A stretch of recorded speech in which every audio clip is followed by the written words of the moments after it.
welcome to Habersham 200. I am your host, Mary Beth Horton. As you know, Habersham County celebrates its 200th birthday this year, and this show is dedicated to educating our viewers about all the unique and interesting things throughout Habersham County. Today, we are focusing on the local museums and the stories they tell about the rich history of our county. We're here at the historic Cornelia Train Depot Museum, right in the heart of downtown Cornelia. So let's take a look inside and see what all stories they have to tell.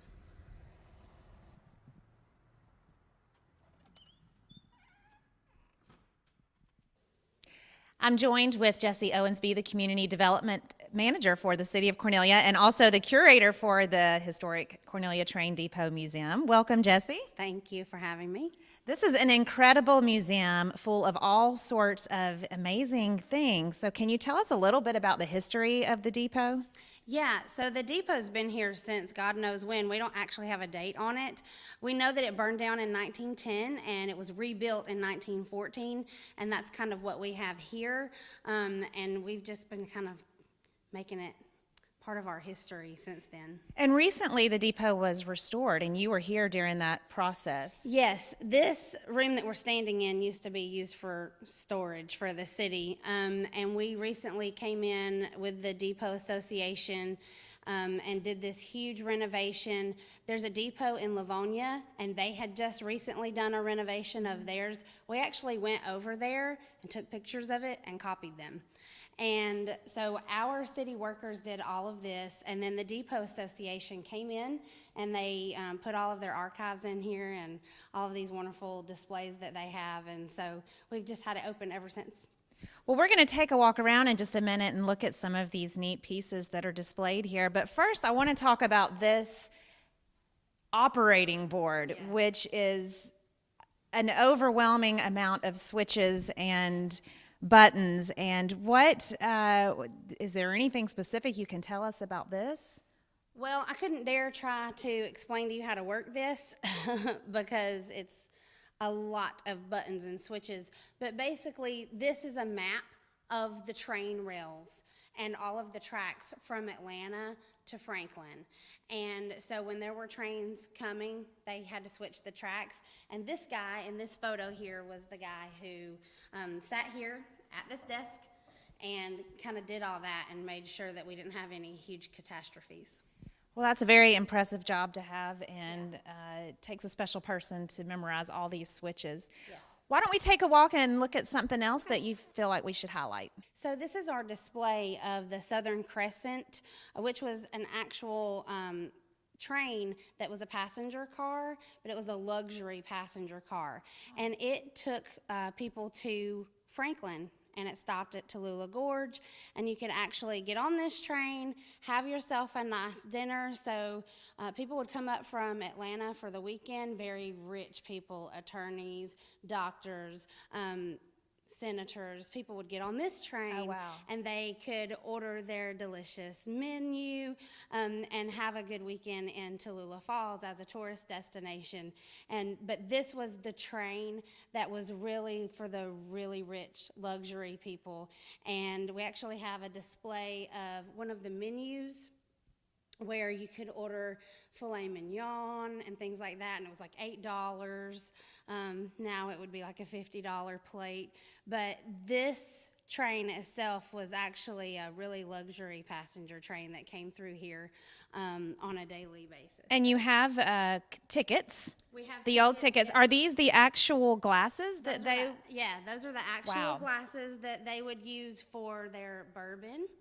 And then those are ashtrays. And an ashtray. Mm-hmm, So yeah. back when that was okay to do on a Right. train. That's exactly right. But this train was actually really special, and if you told people that you were taking a trip on the Southern Crescent, they would be like, "Oh, okay, I got it."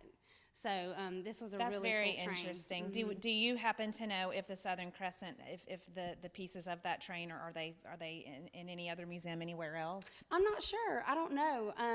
I know that there are several stops that it went on, so I'm sure that there are somewhere, but I haven't actually done that research. Well, that's a neat piece of history here, especially since you have some of the actual items that were Right. used on the train. Yeah, it's a pretty cool train. Okay, what else can we see? So here's the dinner menu for the Southern Crescent, and as you can see, there's some really interesting things on here about what they used to eat and how much they used to cost. Like prime rib, only $7.15. Yes, and you can get an omelet with chicken livers. So Now, what year was the Southern Crescent in operation, or did it start? it started in 1926. Okay. And again, it was a luxury passenger train that came through here, and it went all the way to Washington, D.C. So it's a really interesting artifact that we have That's here. very fascinating. Thank you for showing us that. And I understand that there's a safe here There is. that Let no me one show it can to get you. into. That's right. Let's see if we can try, Jesse. Okay. We are here at the infamous safe that no one can open. Jesse, tell us about that. So this is a safe that was left here in 1961 after the last passenger boarded the train. And so when the depot closed in the 60s, this was just kind of left behind, and we don't know the combination to it. And short of TNT and some dynamite, we are not going to get into it. So we have no idea what's in it. So there could be like blocks of gold in there. There could, but if you figure it out, I'll be the first to You know. haven't sat down there and spun it around to hear the clicks to see if you can try to crack You the know, code? I have spent several days doing that, but then they tried to commit me, so I decided I'd quit doing that. Okay, and I can't help but notice this gigantic bell that sits on top of the safe. What is the history of the bell? So this bell was in operation from 1950 to 1982, and it was basically like an air traffic controller for trains. So it was used to kind of let other trains know that there was one in the vicinity, and somebody would actually sit here and ring this bell. It was outside. It was outside, and they would actually ring the bell when another train was coming down the track. So it kind of let the public know, because obviously we didn't have gated railroad tracks back then, and there wasn't a huge public safety initiative going on, so people would cross the tracks and walk the tracks and run the tracks and have fun on the tracks all the time. So this was to let them know to get off the tracks because a train was coming. And so we've had it here ever since. And it's a very loud bell because I just pulled the chain and it scared me. So, but we're going to ring it again in just a few minutes so that everybody can hear. So It's a cool bell. We have another one outside that's kind of along the same lines.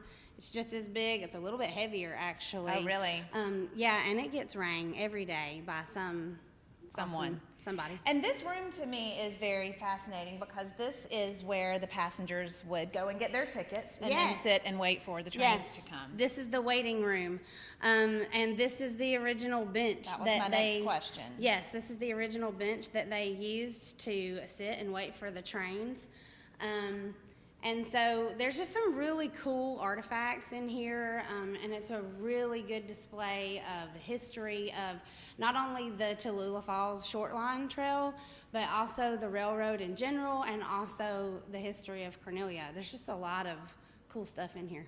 Well, I appreciate you letting us come in and take a look and talk about this. If you haven't had the opportunity to visit the Train Depot Museum, what are the hours that they can come? So currently the hours are Friday from 1 to 7, Saturday from 9 to 5, and Sunday from 11 to 5. We do have it in the works that we're going to have the museum open every day, 7 days a week.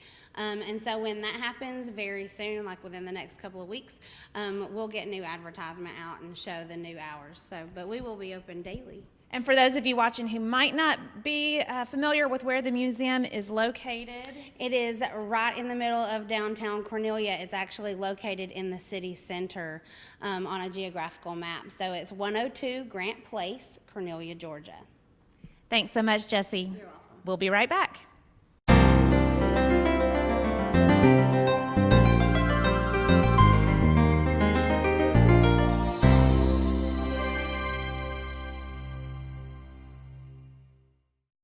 Technology is making it easier to be more mobile than ever before. That's one of the reasons why so many Windstream cable customers enjoy using Watch TV everywhere. You can watch your favorite shows, movies, and live news and sports. The best part, it's absolutely free to our cable customers. Get more value from your Windstream cable package by signing up at WatchTVEverywhere.com. Then grab your favorite device and start enjoying.